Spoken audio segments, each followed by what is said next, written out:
ইসলাম দুনিয়াতে এসেছেই মানবতার মুক্তির জন্য, অন্ধকার দুনিয়াকে অন্ধকার দূর করে আলোয় আলোকিত করার জন্য। মুক্তির একটাই পথ, সেই পথের নামে ইসলাম, ইসলামী শরিয়ত। এই ইসলামী শরিয়ত বাদ দিয়ে দ্বিতীয় কোন তরিকায় কেউ কখনো মুক্তি পায় নাই, পাওয়া সম্ভব না। আরে আপনি যে খাঁটি মুসলমান নিজেকে দাবি করেন, প্র্যাকটিসিং মুসলিম নিজেকে দাবি করেন, কয় পার্সেন্ট ইসলাম প্র্যাকটিস করতে পারেন এই বাংলাদেশে? বলেন আমাকে। নামাজ পড়তে পারেন মাশাআল্লাহ, রোজা রাখতে পারেন মারহাবা, হজ করতে পারেন, যাকাত দিতে পারেন, হ্যাঁ খুব ভালো। কিন্তু বাকিগুলো, ইসলাম তো এই 2, 3, 4, 5টা বিষয় সীমাবদ্ধ না। পুরো কোরআন খোলেন, যতগুলো আয়াত আছে, এই যে 6000-এর অধিক আয়াত, এর মধ্যে কয় হাজার আয়াতের উপর আমল করতে পারেন আমাকে বলেন? যে দেশের অর্থনীতির মেরুদণ্ড সুদ, অর্থনীতির ভিত্তি সুদ, ওই দেশের উপর যদি অর্থনৈতিক ভাবে আল্লাহর গজব নামে, আপনি নিজেকে কিভাবে এখান থেকে বাঁচাবেন? বাংলাদেশে কোন জিনিস চলে সুদ ছাড়া? ব্যাংকিং সেক্টর সুদের উপর, শেয়ার মার্কেট সুদের উপর, বীমা সুদের উপর, বৈদেশিক ঋণ সুদের উপর, এমনকি ঘরে ঘরে ঘরে পর্যন্ত সুদ ঢুকিয়ে ছেড়েছে। এমনকি আমার আপনার প্রত্যেকের মাথা পিছু ঋণ আছে 1.5 লাখ টাকার বেশি। এর মধ্যে পুরোটাই আসল ঋণ না, বরং এরও বড় একটা অংশ সুদ আছে, সুদ। এমনকি শুধু আমি না, আমার কোনো বাচ্চা যদি আজকে জন্ম নেয়, মায়ের দুধ পান করার আগে সেও ঋণী হয়ে যাবে, তার মাথা পিছু ঋণ হবে 1.5 লাখ টাকার বেশি। তো তার কাঁধের উপর এই সুদের দায় আসবে। সেই সুদ, যেই সুদের সর্বনিম্ন গুণা নিজের আপন মায়ের সাথে জিনা করার সমান। সেই সুদ, যে সুদখোরের বিরুদ্ধে আল্লাহ যুদ্ধের ঘোষণা দিয়েছেন সূরা বাকারার ভেতর। কোন বাপের বেটা এমন আছে আল্লাহর বিরুদ্ধে যুদ্ধে গিয়ে আল্লাহ এবং তার রাসূলের লানত এবং অভিশাপ নিয়ে নিজের মায়ের সাথে জিনা করার চাইতেও নিকৃষ্ট পাপে লিপ্ত থেকে এরপর সফল হবে আর কামিয়াব হবে? পৃথিবীতে কেউ কোনোদিন পারবে না এই তরিকায় কামিয়াব হতে, পারা সম্ভব না। তো এই সুদ কিভাবে দূর করবেন?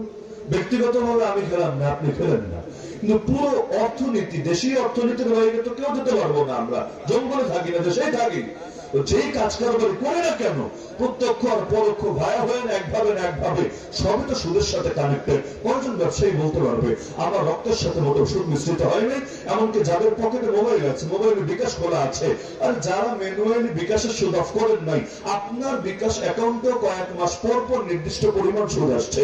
সেটা 1 পয়সায় আসুক, 1 টাকা না, 1 পয়সায় আসুক, এই 1 পয়সার আযাব সহ্য করার ক্ষমতা কারো আছে? এই যে সব কিছু সুদের ভিত্তিতে চালানো হচ্ছে। মসজিদে আসলে আল্লাহরে মানবেন, ভালো কথা। কোর্টে গেলে কি করবেন? কোর্টে গেলে আল্লাহর বিধান কিভাবে মানবেন? লা ইলাহা ইল্লাল্লাহর উপরে কিভাবে আমল করবেন? এমনকি কোরআন শরীফ নিয়ে গিয়ে যদি বিচার করে বলেন, জাস্টিস সাহেব, জাজ সাহেব, ম্যাজিস্ট্রেট সাহেব, আমাকে কোরআন দিয়ে বিচার করে দেন, বিচার তো করবেই না, উল্টো নতুন মামলা খেতে পারেন। আদালত অবমাননার মামলা, প্রচলিত আইনকে বৃদ্ধাঙ্গুলি দেখানোর মামলা, এমনকি কপাল খারাপ থাকলে জঙ্গি বলে ফাঁসায় দিতে পারে যে সে এটাতে শ্রদ্ধাশীল না, সে আল্লাহর কোরআনকে সেটাই বাস্তবায়ন করতে চায়। তাহলে ছেলেটা মনে হয় জঙ্গি, টেররিস্ট, উগ্রবাদী ইত্যাদি ট্যাগ লাগায়ও আপনার জেলের ভাত খাওয়াতে পারে। এরকম উদাহরণ দিতে চাইলে দিন শেষ হবে। যে শিক্ষা সিলেবাসের মধ্যে শিরিক আছে, কুফর আছে, জাহেলিয়াত আছে, নাস্তিকতা আছে, কি নাই বাংলাদেশের শিক্ষা সিলেবাসে? কি নাই? এমনকি আলোচনা তো শোনেন খালি স্কুলের বই আর কলেজের বই পর্যন্ত, ভার্সিটির বই নিয়ে তো এখন কোনো আলোচনাই নেই।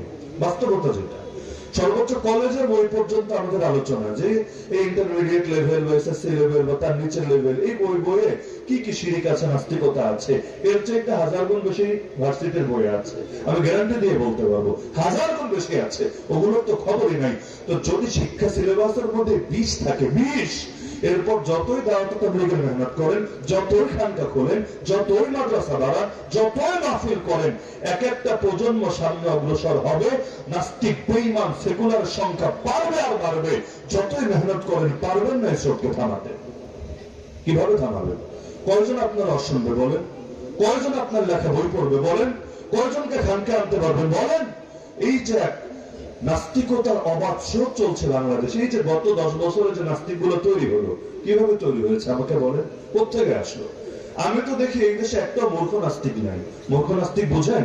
পড়ালেখা করে নাই, অশিক্ষিত মানুষের মধ্যে নাস্তিক আমার চোখে জীবনে একজনও পড়ে নাই। আপনাদের কারো পড়লে আমাকে বললেন, বর্তমান বাংলাদেশে একজনও দেখি না। তো নাস্তিক কারা?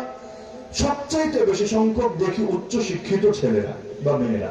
যারা কলেজে পড়েছে, ভার্সিটিতে পড়েছে, বড় বড় ডিগ্রি আছে, এদের ভেতর নাস্তিক তৈরি হলো কিভাবে? তৈরি হতে পারে অনেক কারণে। তবে মাদ্রাসা থেকে যখন দেখি মুফতি তৈরি হয়, মুহাদ্দিস তৈরি হয়, মাওলানা তৈরি হয়, হাফেজ তৈরি হয়, কারি তৈরি হয়, শাইখুল হাদিস তৈরি হয়, দায় তৈরি হয়, তখন আমরা কি বুঝে নেই জানেন? যে মাদ্রাসার মধ্যে এগুলো তৈরি হওয়ার উপাদান অবশ্যই আছে, না থাকলে তৈরি হলো কিভাবে?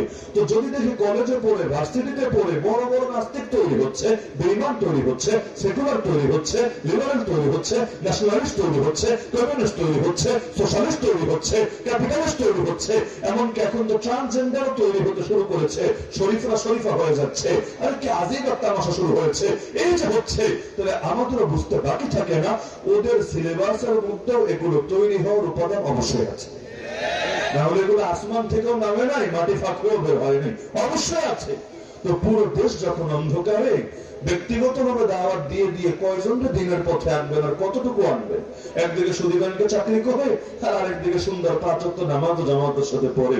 তো তোমার কি হারাম আর হালাল কাটাকাটি হবে নাকি রে ভাই? তো ভালো কথা, বাজার থেকে অনেক মাল কিনছো, অনেক মাল, 10,000, 20,000, 50,000, 1 লাখ টাকার বাজার করলা, তাহলে যেই ব্যাগে রাখলা না, ব্যাগের তলা ফাড়া বুঝেন তো, মানে নিচ দিয়া ফুটা হওয়া, ছিদ্র হওয়া। তো যতই মাল রাখো, যতই মাল রাখো, যতই মাল রাখো, বাসায় এসে দেখবা ব্যাগ ফাঁকা। কেন? পয়সা খরচ করেছো, ভালো কিনেছো, এ নিয়ে দ্বিমত নাই, কিন্তু রাখার জায়গাটা ঠিক নাই। তো কারো ভেতরে একই সঙ্গে বড় বড় কবিরা গুনাহ থাকবে, আবার টুকটাক নেক আমলও করবে। দিন শেষে কি হবে? কাটাকাটি হতে হতে এই যে দুনিয়ার মধ্যে রাজনীতি করতে গিয়ে যারা খুন করেছে, গুম করেছে, আয়না ঘরে মানুষ ঢুকিয়েছে, এমনকি বিভিন্ন ভাবে মানুষের কোল খালি করেছে, কিয়ামতের দিন যখন যাবে তার কাছে মনে করেন 1000 রাতের তাহাজ্জুদ আছে, কারণ ওদের নাকি তাহাজ্জুদ ছোটে না, অনেক ইয়াসিন তেলাওয়াত আছে, কারণ ফজরের নামাজের পর ইয়াসিনও নাকি বাদ যায় না, টুকটাক উমরা আছে, হজ আছে, সবই আছে। তো একদিকে বিশাল আমল নিয়ে হাজির হবে। আল্লাহ নবী একদিন জিজ্ঞাসা করেছিলেন সাহাবীদেরকে, ওরে আমার সাহাবীরা, বলো তো আমার উম্মতের মধ্যে সবচাইতে বড় দেউলিয়া কে? সাহাবীরা বলে, ইয়া রাসূলুল্লাহ, যার ক্যাশও নাই, আসবাবপত্রও নাই, মান লা দিরহাম লাহু ওয়া লা মাতা, সেই বড় দেউলিয়া। নবী বললেন, আরে না, আমার উম্মতের সবচাইতে বড় দেউলিয়া যে কিয়ামতের দিন পাহাড় পরিমাণ নেক আমল নিয়ে আসবে, কিন্তু দুনিয়াতে কাউকে মেরেছে, কাউকে গালি দিয়েছে, কাউকে কষ্ট দিয়েছে, এই যুগের ভাষায় বললে কতজন কায়না ঘরে ঢুকিয়েছে, ক্রস ফায়ার দিয়েছে, বিচার বহির্ভূতভাবে হত্যা করেছে, আলেম ওলামার সামনে বেয়াদবি করেছে, কাদিয়ানীদের দালালি করতে গিয়ে, নবীর সামনে যারা গুস্তাখি করে ওদের পক্ষে দালালি করতে গিয়ে তাওহীদ জামাতার বুকে গুলি চালিয়েছে, ইসলাম পন্থীদের উপর ব্যাপকভাবে নির্মম নিপীড়ন নির্যাতন চালিয়েছে। এবার সব পাওনাদের এসে হাজির হবে, আমাদের আমার পাওনা বুঝায় দে, কোত্থেকে দিবে? গায়ে তো কাপড়ও থাকবে না কিয়ামতের ময়দানে। দুনিয়ায় পালালেও টুকটাক জিনিসপত্র নিয়ে পালানো যায়, আর ফ্রিজের বড় মাছটা তো নেওয়া সম্ভব না, পুকুরে থাকা যা আছে মাছ, ওগুলো বসে দিয়ে এত অল্প সময় ধরা সম্ভব না। বেডরুমে যে আসবাবপত্র আছে বা বিভিন্ন কাপড় চোপড় আছে, সব লাগেজে ভরা সম্ভব না। তবে যতটুকু না হলে না, সেটা তো নিয়ে যাওয়া সম্ভব। তো কিয়ামতের ময়দানে তো গায়ে কাপড়ও থাকবে না, না পুরুষের না নারী, কারো গায়ে কোনো কাপড় থাকবে না। তো দিবেটা কি? কি দিয়ে খুশি করবে? বাধ্য করে কামল দিতে হবে। দিতে দিতে শেষ, এখন তাহাজ্জুদও শেষ, সূরা ইয়াসিনও শেষ, সব শেষ। শেষ হওয়ার পর পাওনাদার বাকি। আর কে হোগা? এখন তো উপায় একটাই, অন্যদের গুনাহ নিজের কাঁধে নিবে, নিতে নিতে নিতে নিজের নেক আমল তো শেষ, এবার সবার পাপ কাঁধে নিয়ে জাহান্নামে যাবে। নবী বলেন, এই হলো আমার উম্মতের সবচেয়ে বড় দেউলিয়া। তো বলছিলাম, 1 নম্বর কাজ আমাদের হওয়া দরকার, এই দেশের মানুষকে ইসলাম কায়েমের পক্ষে জাগ্রত করে তোলা। যেই দেশের অধিকাংশ মানুষ মুসলমান, সেই দেশে এই স্বাধীনতার 53 বছরে ইসলাম কায়েম হলো না, আরো পিছনে চলে গেলে 1757 সাল থেকে আজ 2024, 250 বছরের অধিক সময়ও ইসলাম কায়েম হলো না। আল্লাহর কসম, এর চাইতে বড় লজ্জা, বড় ব্যর্থতা, বড় কলঙ্ক একটা জাতির জন্য কিছু হতে পারে না। 2024 এসে আমাদের স্লোগান দিতে হয়। কি স্লোগান? নবীর পরে নবী নাই, সংসদে আইন চাই। লজ্জা লাগে না? নবীর পরে নবী নাই, সংসদে আইন চাই, এটা চাইতে হবে। নবীর পরে নবী নাই, চাইতে হবে। এই স্বাধীন দেশে বসে এতকাল পরে এসে কার কাছে চাচ্ছে? যার কাছে চাচ্ছে সে যদি বেঈমান হয়, তাও নয়তো চাওয়ার যৌক্তিকতা আছে, কিন্তু সে যদি নিজের ইমানদার দাবি করে, ওর কাছে আমাকে চাইতে হবে যে নবীর পর নবী হতে পারে না। আরে কেন চাইতে হবে? ওকে এর চাইতে ভিন্ন কোনো বিশ্বাস লালন করে। যদি কেউ ভিন্ন মত পোষণ করে যে নবীর পর নবী হতে পারে, আমি আল্লাহ কসম করে বলছি, সে নামাজ পড়লেও কাফের, রোজা রাখলেও কাফের, হজ করলেও কাফের, যাকাত দিলেও কাফের। নবীর পর নবী হতে পারে, কাদিয়ানীরাও সত্য হলে হতে পারে, এমন আকীদা যাদের থাকবে তারা কাফের কাফের কাফের।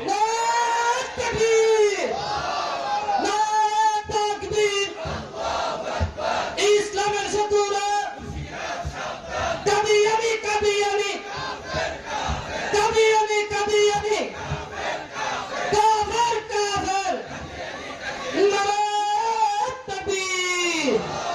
এক নম্বর কাজই হলো মানুষকে জাগাতে হবে। মানুষ ব্যক্তিগতভাবে ইসলাম চাচ্ছে, কিন্তু ক্লিয়ার কনসেপ্ট নেই বেশিরভাগের কাছে, বাস্তবেই নাই। এই যে আমার সামনে যে কয়েক হাজার মানুষ বসে আছেন না, আমি যদি একজন করে জিজ্ঞাসা করি, বলেন তো ইসলামী অর্থনীতি আসলে কেমন হবে, বাংলাদেশের অবস্থা কেমন হবে, জিডিপি কোন অবস্থায় থাকবে, বা আমাদের সব জিনিসগুলো প্রতিটা সেক্টর, ব্যাংক কিভাবে চলবে, শেয়ার মার্কেট কিভাবে চলবে, আপনার ব্যবসা প্রতিষ্ঠান কিভাবে চলবে, ইত্যাদি বিস্তারিত একটা যদি আমি কনসেপ্ট ক্লিয়ার করার জন্য জিজ্ঞাসা করি, দেখবেন কেউ ক্লিয়ার জবাব দিতে পারবে না। বলবে হুজুর ইসলাম তো ভালোই হবে, আর ভালোই হবে, খারাপ হবে না, বুঝলাম, তো কেমন হবে? ক্লিয়ার আইডিয়া আছে তোমার কাছে? আইডিয়া নাই বলেই আওয়াজের জোর পাওয়া যাচ্ছে না। আইডিয়া নাই বলেই বড় বড় ব্যবসায়ীরা বা ছোট ছোট ব্যবসায়ীরা ইসলাম কায়েমের পক্ষে জোর আওয়াজ তুলতে পারছে না, কারণ সে ভাবছে যেমন আছে এটাই মনে হয় ভালো। ইসলাম আসলে মনে হয় আর চাইতে বেশি ভালো হবে না। কি আপনাদের এটা ধারণা ইসলাম আসলে ভালো হবে না কি হবে না? তাহলে আপনি জ্ঞান কেন অর্জন করছেন না? ইসলাম আসলে বাংলাদেশের কোর্ট কাছারির অবস্থা কেমন হবে, মামলা জট কেমন থাকবে, তখনও কি মানুষ এভাবে নিপীড়িত হবে, বছরের পর বছর বন্দী থাকবে, ফয়সালাগুলো কিভাবে দেওয়া হবে, কতজন মানুষের ক্লিয়ার আইডিয়া আছে? এভাবে প্রতিটা সেক্টর যদি হিসাব করি, বাস্তবতা এটাই, এটা আমাদের ব্যর্থতা। একেবারে স্পষ্ট ভাবে স্বীকার করে নিচ্ছে, লজ্জার কিছু নাই, আমাদের ব্যর্থতা। আমরা আসমানের উপরের গল্প যে পরিমাণ শুনিয়েছি, মাটির নিচের কিছু যে পরিমাণ শুনিয়েছি, মায়ের গল্প, বাপের গল্প, চোখ থেকে পানি ঝরানোর গল্প যে পরিমাণ বলেছি, অতীতের ইতিহাস শুনিয়ে শুনিয়ে যেই পরিমাণ কাটিয়েছি, ইসলাম যে কেমন, পূর্ণাঙ্গ ইসলাম যে কেমন, এই ক্লিয়ার আইডিয়াটাই মানুষকে দিতে সক্ষম হই নাই। আল্লাহ নবী এবং খুলাফায়ে রাশিদিনের সময় গোটা সমাজ ব্যবস্থা কিভাবে পরিচালিত হয়েছে এটা নিয়ে আমরা কোনো আলোচনাই করি নাই। কেন করি নাই? দুই কারণে। এক নম্বরে যে আলোচনা করবে সে নিজেও ক্লিয়ার না, সব বিষয় জানে না। দুই নম্বর, যার সামনে করবে সেটা শুনতে প্রস্তুত না। ওই হলো মাহফিলে আসবে হাসার জন্য আর কাঁদার জন্য, বাস্তব কথা, হয়তো হাসার জন্য, কাঁদার জন্য, হয়তো কমেডি বিভিন্ন রকম মজার গল্প শুনবে, হাসবে, বেশ একটা ফান, একটা মজা নেওয়ার জন্য আসবে, অথবা কাঁদবে। সারা বছর কাঁদে না তো, চোখে পানি আসে না, একদিন এমন কথা শুনবে, কাঁদবে। এলেম নেওয়ার নিয়ত নাই শ্রোতার, এলেম দেওয়ার নিয়ত নাই বক্তার, যার কারণে 60 বছর 70 বছর ধরে অশ্বরে কিন্তু ইসলামটাই চিনে সারলো না। অথচ আল্লাহ নবীর যুগে বেদুইন যারা ছিল, যারা মরুভূমিতে থাকতো, তারাও ইসলামের ব্যাপারে অন্তরে ন্যূনতম অগ্রত থাকতো না। সবাই ইসলাম চিনত, সবাই জানতো। তালাবুল ইলমি ফরিদাতুন আলা কুল্লি মুসলিম, মৌলিক জ্ঞান অর্জন করা প্রত্যেকটা মুসলমানের উপর ফরজ। মাদ্রাসায় পড়া ফরজ না সবার জন্য, কিন্তু মৌলিক জ্ঞান অর্জন করা প্রত্যেকের জন্য ফরজ। প্রত্যেকে নিজেকে জিজ্ঞাসা করেন, আজকের এই মাহফিলে বসে আমার ফরজে আইন পরিমাণ ইলম হাসিল হয়েছে কিনা? যদি উত্তর আসে হয়েছে, আলহামদুলিল্লাহ আলহামদুলিল্লাহ, আল্লাহ শুকরিয়া আদায় করেন। যদি উত্তর আসে হয় নাই, কবে হাসিল করবেন? মরার পর? কবরে যাওয়ার পর? কবে করবেন? সময় থাকতে এখনই করেন। আমল নাই এজন্য তো এক ধরা খাবেন, এলেম যে নাই এজন্য কিন্তু আরেক ধরা খাবেন। এলেম শিখতে হবে, যতটুকু এলেম না হলে ইসলামের ব্যাপারে অজ্ঞতা থাকে, ইসলামের মূল কনসেপ্টে ক্লিয়ার হয় না, অতটুকু এলেম সবারই হাসিল করা লাগে। না হলে কাদিয়ানি কাফের এগুলো বয়ান করে করে বোঝানো লাগে, এটা বয়ান করার বিষয়। যে আমার নবী সর্বশেষ নবী এটা জানে না, কিসের ইলম শিখেছে সে, কিসের জ্ঞান অর্জন করেছে সে? নাউযুবিল্লাহ মিন যালিক। ইলমের অভাবেই এলাকায় বেদাত ঢোকে, ইলমের অভাবেই হিজবুত তাওহীদ শিকার রাখতে পারে, ইলমের অভাবেই বাংলাদেশের মধ্যে ইসলামের বহু ভাষণ তৈরি হয়েছে। এই জেলার ইসলাম, ওই জেলার ইসলাম, এই দরবারের ইসলাম, ওই দরবারের ইসলাম, এত ফিতনা কিসের জন্য? সবচাইতে বড় কারণ আমাদের ইলমের অভাব দেখা দিয়েছে। যদি মূল ইলম সবাই জানতো, এই ভণ্ড বেদাতিরা, এই সমস্ত ফাজিলরা, ওরা কোথাও গিয়ে সুযোগ পেত না, পাবলিক পিঠে ওদেরকে ভোট ছাড়াই দিত। এক নম্বর কাজ, জাতিকে জাগ্রত করতে হবে, প্রত্যেকের এই জনমত গঠনের জন্য কাজ করতে হবে। জনমত গঠন কিসের জন্য? দ্বীনের জন্য, আল্লাহর জমিন, আল্লাহর দ্বীন প্রতিষ্ঠার জন্য। হ্যাঁ, করে যেতে পারি বা না পারি, আল্লাহ নবী যেভাবে ক্লিয়ার দাওয়াত দিয়েছেন আমরাও ক্লিয়ার দাওয়াত দেব। আমরা বলবো আমরা ইসলামী রাষ্ট্র চাই। কি চান না? চান না? হিন্দুরা তো বলছে, হিন্দুত্ববাদীরা বলছে, স্পষ্ট ভাবে বলছে, ইহুদিরা বলছে ইসরায়েলের বুকে লুকোচুরি নাই, খ্রিস্টানরা বলছে, নাস্তিকরা বলছে, সেকুলাররা বলছে। আপনার লজ্জা লাগে কেন? আপনি যদি হক হন, বাতিল পন্থীরা বাতিল কথা বলতে লজ্জা পাচ্ছে না, আর আপনি হকের সৈনিক হয়ে হকের কথা বলতে লজ্জা পাচ্ছেন, এর চাইতে বড় আফসোসের বিষয় কিছু হয় না। তাহলে আগে তো জবান ঠিক করেন, পরে না তো কর্ম ঠিক করবেন। এখন থেকে আমাদের কথা ক্লিয়ার, আমরা খেলাফত চাই, দ্বিতীয় কোনো কিছুই চাই না। ইসলামী খেলাফত ছাড়া কোনো কিছু দিয়ে কোনোদিন মুক্তি আসে নাই, আসা সম্ভব না। দ্বিতীয় বিষয় হলো, দাওয়াত দিলেন ভালো কথা, মানুষ বুঝলো ভালো কথা, এতে হবে না। আবেগী সমর্থক ভিন্ন জিনিস, প্রশিক্ষিত কর্মী ভিন্ন জিনিস। কথাটা একটু মাথায় গেঁথে রাখেন। আবেগী সমর্থক, সমর্থক বুঝেন, যে সমর্থন দেয় তারা একটু সমর্থক বলে। আবেগী সমর্থক ভিন্ন জিনিস। এরা হলো কচুপাতার পানির মতো। পানি তো বটেই, সন্দেহ নাই, পানি, ভালো পানি, কিন্তু কচুপাতার পানির মতো। এই আছে এই নাই, আজ আছে তো কাল নাই। হুজুর জেলে গেছে তার খবরই নাই, হুজুর বের হয়েছে। এখন আবার এক এক জায়গায় গেলে 1 লাখ 2 লাখ জমা হতেও কোনো ভুল নাই। আবেগী সমর্থক কামের কাম কিছু করবে না, তবে আসমান জমিন কাঁপাতে, স্লোগান দিতে, চিৎকার দিতে তার জুড়ি খুঁজে পাওয়া যাবে না। এই আবেগী সমর্থক দিয়ে কখনো বিপ্লব হবে না, আবেগী সমর্থক দিয়ে কখনো আন্দোলন হবে না। আন্দোলন করার জন্য, বিপ্লব গড়ে তোলার জন্য, এই দেশে ইসলামকে জিন্দা করার জন্য প্রশিক্ষিত কর্মী বানাতে হবে। মক্কায় মুসলমান কম ছিল, কথা সত্য, বাস্তবে সত্য। তো যেই কয়জন ছিল, প্রত্যেকে এক একজন এক একটা পাহাড় ছিল, পাহাড়। ধাক্কা দিয়েও সরানো যাবে না, মাথা দিয়ে আঘাত করলে মাথা ফেটে চৌচির হবে, তার কিচ্ছু হবে না। মক্কায় আল্লাহ নবী যে 13 বছর ছিলেন, আমি আপনারা কিয়ামত পর্যন্ত টাইম দিলাম, কিয়ামত পর্যন্ত একটা মাত্র মুনাফিকের নাম জানা থাকলে আমাকে বলেন। মদিনায় নবী যখন গিয়েছেন অনেক মুনাফিকের নাম বলতে পারবেন, আব্দুল্লাহ বিন উবাই ইবনে সালুল থেকে শুরু করে শত শত মুনাফিকের নাম বলতে পারবেন। উহুদ যুদ্ধে নবী 1000 জনকে নিয়ে বের হয়েছিলেন, এর মধ্যে 300টাই ছিল মুনাফিক, যারা রাস্তা থেকে পরে পালিয়েছে, ভেগেছে। তো মদিনার যুগে বহুত মুনাফিকের নাম বলতে পারবেন। তো মক্কার 13 বছরে একটা মুনাফিকের নাম কিয়ামতের একদিন আগে যদি খুঁজে পান, কোন বইপত্রে আমাকে এসে বললেন, পারবেন না ইনশাআল্লাহ। কেন? লোক কম ছিল, মাত্র কয়েকশো। তো যেই কয়েকজন ছিল, প্রত্যেকে এক একজন এক একটা বিপ্লব, এক একটা শক্তি, এক একটা জাগরণ ছিল, যাদের হাত ধরেই তো বদর তৈরি হলো। এই যে বদর, বদরের বিজয় দেখছে, কিন্তু বদর কাদের বরকত?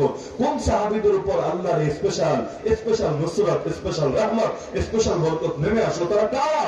এরাই তো তারা যারা মক্কার 13 বছর ঈমানের তারবিয়াত, ঈমানের প্রশিক্ষণ এমন এক পূর্ণতা স্তরে তারা পৌঁছেছে যে এখন জিবরিল আমিন পর্যন্ত তাদের সঙ্গে মিলে কাঁধে কাঁধ মিলিয়ে যুদ্ধ করে। বদরের ময়দানে কি শুধু মুসলমান লড়েছে না ফেরেশতারাও লড়েছে? জিবরিল আমিন পর্যন্ত শহীদ ছিল না জিহাদের ময়দানে। ঈমানের কি জোর থাকলে জিবরিল আমিনও দোস্ত হয়ে যায়, ময়দান একসঙ্গে লড়াই করে দেয়, খালি হাত, বাকি কাজ ফেরেশতারাই করে দেয়। এই পাওয়ারটা তো মক্কার যুগেই তারা হাসিল করেছে। আল্লাহ রাসূল লুকিয়ে লুকিয়ে আরকাম ইবনে আবিল আরকাম রাদিয়াল্লাহু আনহুর ঘর, ইসলামের প্রথম মাদ্রাসা, ইসলামের প্রথম মাদ্রাসা দারুল দেওবন্দ না, ইসলামের প্রথম মাদ্রাসা আরকাম ইবনে আবিল আরকামের ঘর। দ্বিতীয় মাদ্রাসা সুফার প্রাঙ্গণ, সেখানকার ছাত্র এই যে আবু হুরায়রা রাদিয়াল্লাহু আনহু সহ অন্যান্য সাহাবীরা, যাদেরকে আমরা বলি আসহাবে সুফা, সেই সুফায় থেকে থেকে যারা সবক হাসিল করেছেন, আরকাম ইবনে আবিল আরকামের ঘর। আল্লাহ রাসূল সেখানে গিয়ে একজন দুজন করে সাহাবীদেরকে ইলম শেখাতেন, প্রশিক্ষণ দিতেন, তাদের এক একজনকে আসমানের তারকা হিসাবে গড়ে তুলেছিলেন। কিছুদিন আগে যারা ছিল অন্ধকার যুগের অন্ধকার মানুষ, সময়ের ব্যবধানে তারাই হলো স্বর্ণালী যুগের স্বর্ণালী মানুষ। প্রত্যেকে এমন তারকা, যারা অনুসরণ করবেন হেদায়েতের পথ পাবেন, ভোট মিস হবে না। তাহলে এই দেশের মানুষের মধ্যে আপনাদের কি ধারণা? প্রশিক্ষিত কর্মী বেশি না আবেগী সমর্থক বেশি? আবেগী সমর্থকের অভাব নেই। বাংলাদেশে নাস্তিক কয়টা বলেন দেখি? কাদিয়ানি কয়টা বলেন? হিজবুত তাওহীদ কয়টা বলেন? হিন্দুত্ববাদী কয়টা বলেন? রয়্যাল এজেন্ট কয়টা বলেন? ওই সমস্ত ক্ষেত্রে লোক হয়তো খুব বেশি না।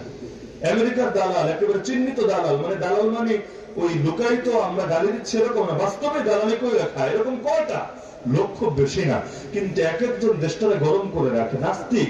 আরে আমাদের অনেক সময় এক এক মাহফিলে যে পরিমাণ শ্রোতা থাকে, পুরো বাংলাদেশ খুঁজলে এই পরিমাণ নাস্তিক খুঁজে পাওয়া যাবে না, কিন্তু পুরো বছরে 365 দিন দেশটারে গরম করে রাখে। রাখে নাকি রাখে না? কিভাবে? কারণ ওদেরকে এই বিষয়ে পরিপূর্ণ ট্রেন বানানো হয়েছে, প্রশিক্ষণ ওদের সম্পূর্ণ হয়ে আছে। এখন পয়সার জন্য হোক আর যে কারণে হোক, প্রত্যেকের অ্যাক্টিভিটিস পরিপূর্ণ পর্যায়ে আছে। এখানে আমাদের দুর্বলতা, আমরা সুদিনে লোকের অভাব পড়ে না, দুর্দিনে টর্চ লাইট দিয়েও লোক খুঁজে পাওয়া যায় না। যখন দিনের জন্য রক্ত দেওয়ার প্রয়োজন হয়, লোক খুঁজে পাওয়া যায় না। আর মসজিদে জিলাপি বিতরণ করেন, আরে নামাজি না, খালি নামাজি না, ওই ঘর একটাও খালি থাকবে না, ল্যাংড়া বাচ্চারাও ছুটে আসবে, বলবে নামাজ পড়িনি, এক পাপ করেছি, জিলাপি না খায় কি আরেক পাপ করবো নাকি? জান গেলেও জিলাপি আদায় করতে হবে, একটার জায়গায় প্রয়োজন 10টা আদায় করতে হবে। তো জিলাপি খানেওয়ালা মুসলমান হতে পেরেছি। মিষ্টি খাওয়ার সুন্নত, যেটা আমরা সুন্নত বানাইছি আর কি, এই মিষ্টি খাওয়ার সুন্নতের উপর আমল করার লোকের অভাব নাই। পেটে পাথর বাঁধা, ক্ষুধার জ্বালায় পেটের পাথর বাঁধা সুন্নতের উপর আমল করার লোক নাই। তায়েফের গল্প তো বহুত শুনলাম, বদরের কেচ্ছা শোনা দরকার না। দিনের জন্য মায়ের খাওয়া যেমন সুন্নত, দিনের জন্য প্রয়োজনে মায়ের দেওয়া তো সুন্নত। একটা শিখলাম, আরেকটা কেন শিখলাম না? তো এই জাতিকে প্রশিক্ষিত কর্মী হিসাবে গড়ে তুলতে হবে। শুধু আবেগে সমর্থক দিয়ে এই মুশরিকদের বিরুদ্ধে কিছুতেই বিজয় অর্জন করা যাবে না। কিভাবে প্রশিক্ষিত কর্মী বানাবেন এটা আপনারা ফিকির করেন, প্রতিটা এলাকায় ফিকির করেন। এই প্রশিক্ষণ মানে খালি ওই প্রশিক্ষণ না যে আমাদের সবাই আর্মির মতো সামরিক প্রশিক্ষিত হতে হবে, তা না। আরে তার ভেতরে দৃঢ়তাই নাই, স্থিরতাই নাই, আগাই বোঝে না, মাথাও বোঝে না, আনুগত্য নাই, কোন কমান্ড নাই, আদব কায়দা ঠিক ঠিকানা নাই, কোন লাইনে কোনো কিছু নাই, এই জাতিকে দিয়ে কি হবে? সুতরাং মানুষগুলোকে সংগঠিত করতে হবে, যাতে করে এক দফা এক দাবি নিয়ে, এবার যেমন দেখেন না বাতিলরা একেবারে দেশ ছাড়া করেছে, তো এরকম এক দফা এক দাবি নিয়ে নামতে হবে। হয়তো ইসলাম দিবা, মানে আমাদেরকে কবরে পৌঁছাবা। আমরা জিন্দা থাকতে ইসলামকে জিন্দা করে ছাড়বই, আমাদের মুর্দা বানায় ফেলো, কোনো আপত্তি নাই, কিন্তু আমরা বেঁচে থাকতে ইসলামকে পরাজিত হতে কিছুতেই দেব না। তাহলে মানুষকে সংগঠিত করা দরকার, ব্যাপকভাবে দাওয়াত দেওয়া দরকার। দিলে কি হবে? নবীর জামানা যা হয়েছে তা হবে। আল্লাহর নবী এই যে মদিনায় গিয়ে ইসলাম কায়েম করলেন না, সর্বপ্রথম ইসলামী রাষ্ট্রের নাম কি? মদিনা। যদিও রাষ্ট্র বলতে আমরা যা বুঝি, ওই যুগের কনসেপ্টটা আসলে ঠিক এমন ছিল না। এখনো তো সৌদি আরব একটা রাষ্ট্র, মদিনা তো কোনো রাষ্ট্র না, ছোট্ট একটা অঞ্চল সেখানকার। কিন্তু আল্লাহ নবীর বিবেচনায় বুঝতে আমি সহজ করে বলছি যে মদিনা ধরলাম ইসলামের প্রথম ভূমি, প্রথম রাষ্ট্র। কায়েম হলো কিভাবে? ইতিপূর্বে আল্লাহ নবী কিন্তু জীবনের দাওয়াত নিয়েও মদিনায় যান নাই, কেউ প্রমাণ দেখাতে পারবেন না। এই যে 13 বছর দাওয়াতে মেহনত করলেন মক্কায়, নিজে একবার এক সেকেন্ডের জন্য মদিনা দাওয়াত নিয়ে যান নাই। তো ইসলামের রাষ্ট্র কায়েম হলো কিভাবে? কষ্ট লাগছে না কি অনেকে? আজকের আলোচনা অনেকের কাছে একদম ফাও মনে হতে পারে যে হুজুর কি বলেন, চোখেও পানি আসে না, মুখেও হাসি আসে না, আসমানের উপরের কথাও নাই, মাটির নিচের কথাও নাই। এগুলো পাবলিক শুনতে পছন্দ করে না, দেখে ওই আগে বললাম, মানুষ বলেও না। কেন বলবে? যা খাইতে চায় তাই তো খাওয়াতে হয়, যা খেতে চায় না তা তো খাওয়াতেও হয় না। এই কথাগুলো বলার সময় আমরাও বুঝি যে অনেকের ভালো লাগছে না, তাদের ভালো লাগে অন্য টাইপের কথা। আর এই মানসিকতার কারণেই এই 250 বছরের বেশি সময় ধরে আমাদের মাথার উপর এই যে গোলামের এক জিনটি চাপিয়ে রাখা হয়েছে, আর 2024 এসেও সেটা বলতে পারছি না। তবে বলছিলাম আল্লাহ রাসূল জীবনে মদিনায় দাওয়াত নিয়ে যান নাই। তবে মদিনা ইসলামের ভূমি কিভাবে হলো? কোনো যুদ্ধ লাগে নাই। ইতিহাস যারা পড়েছেন জানেন, মদিনার বুকে ইসলাম কায়েম করতে কোনো যুদ্ধ লাগে নাই, রক্তপাত লাগে নাই, বাহিনী লাগে নাই, লড়াই লাগে নাই। হলো কিভাবে? এই যে তরিকাটা আমি এতক্ষণ বললাম, এর মাধ্যমে। কিভাবে? আল্লাহ নবী সাল্লাল্লাহু আলাইহি ওয়াসাল্লাম তার কাছে এসে মদিনার অল্প অল্প ধীরে ধীরে কিছু মানুষ হাতে হাত রেখে বায়াত দিয়ে মুসলমান হয়ে গেল, যার মধ্যে উবাদা ইবনে সামিত রাদিয়াল্লাহু আনহু সহ আর অনেক সাহাবী ছিলেন। আল্লাহর নবীর কাছে তারা এসে গোপনে গোপনে আকাবার প্রান্তরে দেখা করতেন, আসতেন হজে, কিন্তু হজের নাম করে রাসূলের সঙ্গে মুলাকাত করতেন। সে আকাবার প্রান্তরে আল্লাহ রাসূল তাদেরকে প্রশিক্ষণ দিলেন, তাদেরকে গড়ে তুললেন, মানসিক ভাবে কি কি করতে হবে দিক নির্দেশনা দিয়ে দিলেন। অবশেষে মক্কা থেকে রাসূল তাদের কাছে মুআল্লিম দিলেন। মুআল্লিম মানে শিক্ষক, টিচার বানালেন। তাদের মধ্যে কাকে? বিখ্যাত সাহাবী মুসাব বিন উমাইর রাদিয়াল্লাহু আনহুকে। এই মুসাব সেই মুসাব যিনি শহীদ হওয়ার পর কাফনের কাপড় দেওয়ার মতো কোনো জিনিসও মুসলমানদের কাছে ছিল না।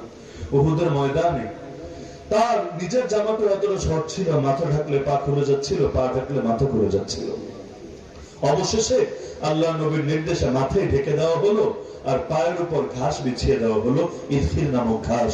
অথচ এই মুসআব বিন উমাইর ইসলাম গ্রহণের আগে ছিলেন আরবের সবচাইতে বিলাসী তরুণ, যার মতো দামি পারফিউম দ্বিতীয় কেউ ব্যবহার করতে পারতো না, যার মতো উন্নত বাহন দ্বিতীয় কেউ ব্যবহার করতে পারতো না। সব যুবকদের ঈর্ষার পাত্র ছিল যে মুসআব।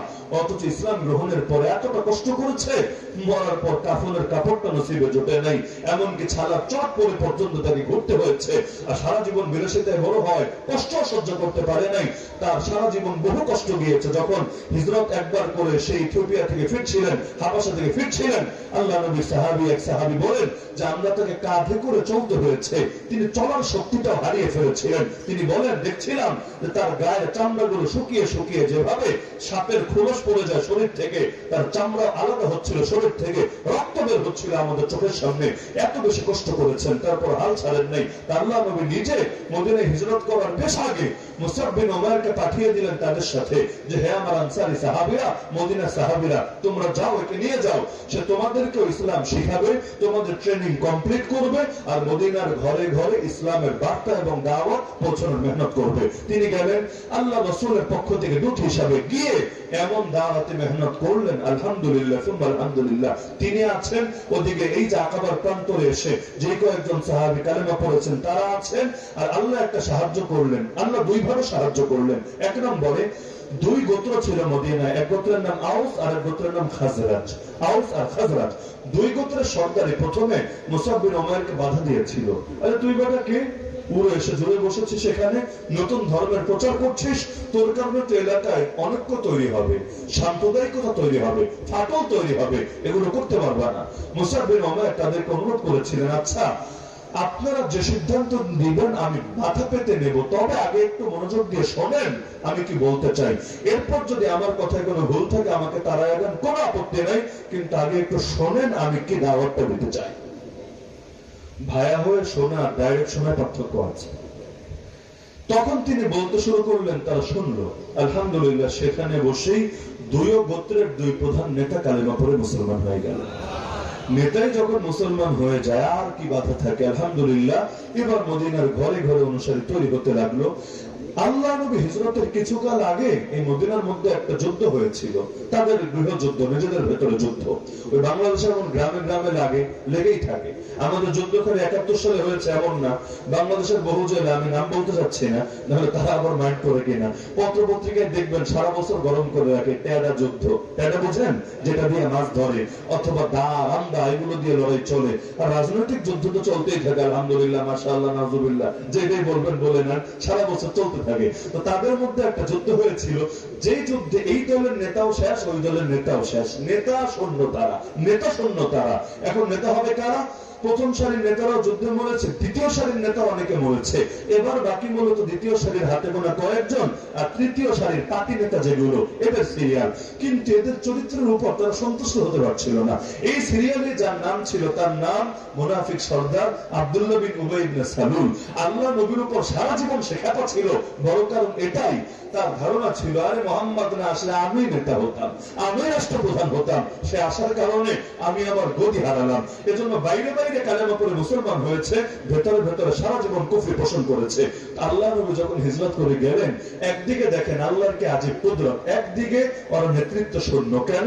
ওদের ভেতরে যুদ্ধ হয়েছে, এর পেছনে দুনিয়ার কোন মানুষের হাত নাই, আল্লাহই গায়বী ভাবে ইন্তজাম করেছে। আর দুই নম্বর সুবিধা হলো এমন কোন ঘর নাই নবী যাওয়ার আগেই যেই ঘরে কেউ না কেউ কালেমা পড়ে মুসলমান হয়ে যায়। তো ব্যাপক জনমত যখন আল্লাহর নবীর মাধ্যমে প্রভাবিত, নবীর দিকে আকৃষ্ট, এখন নবী যাওয়ার পরে আলোচনা উঠলো নেতা কে হবে।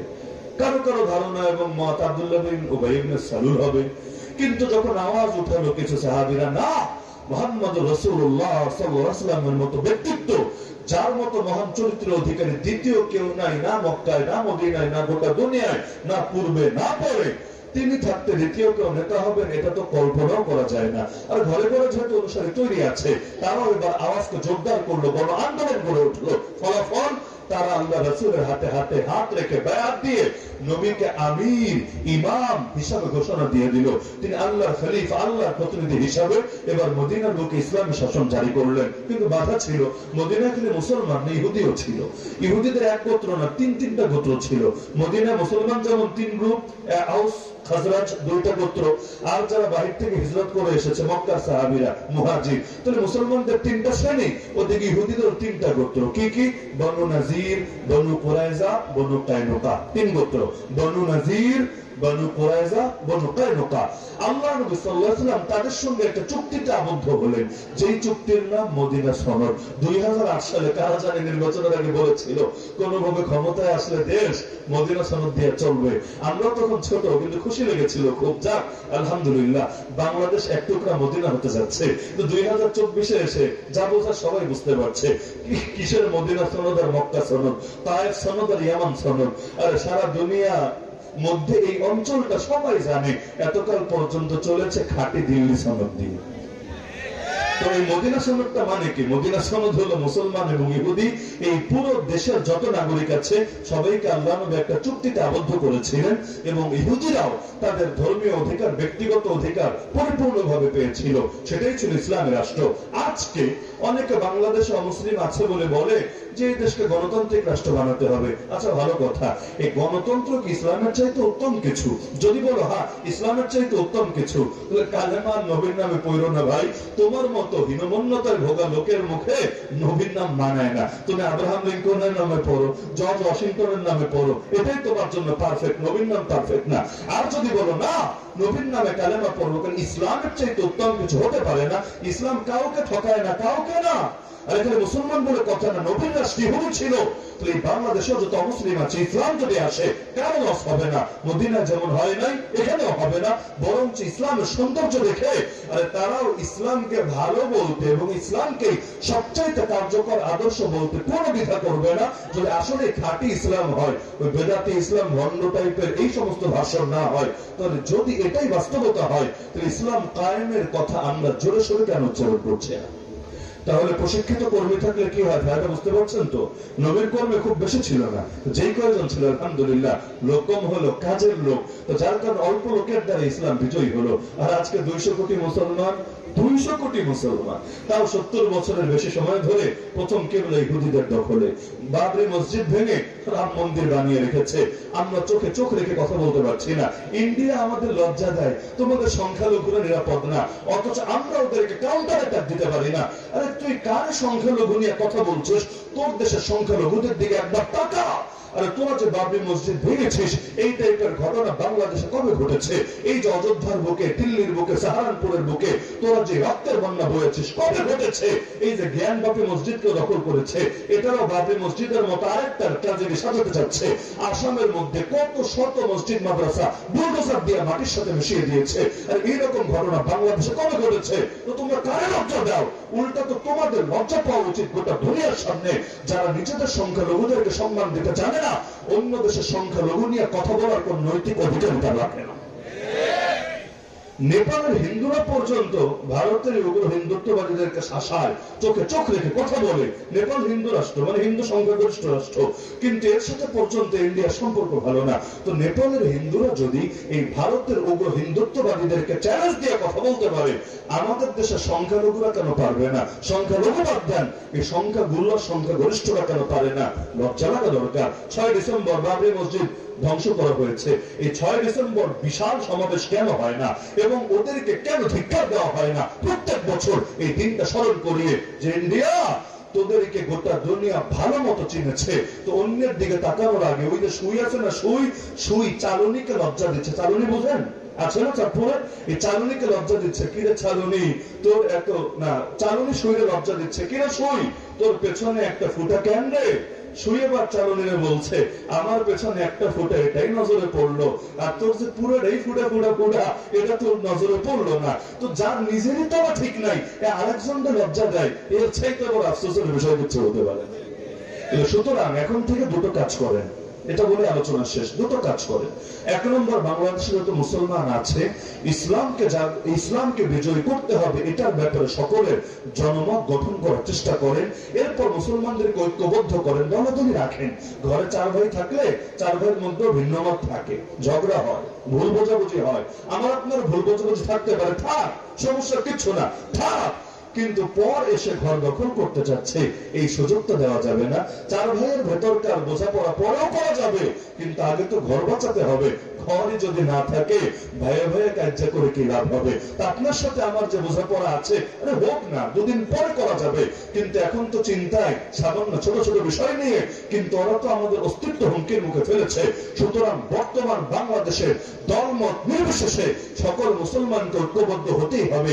যে হবে না আর ঐক্যবদ্ধ হওয়ার পথে বাধা সৃষ্টি করবে, বুঝবেন এগুলো ওদের থেকে ভালো রকম দানা পানি পেয়েছে।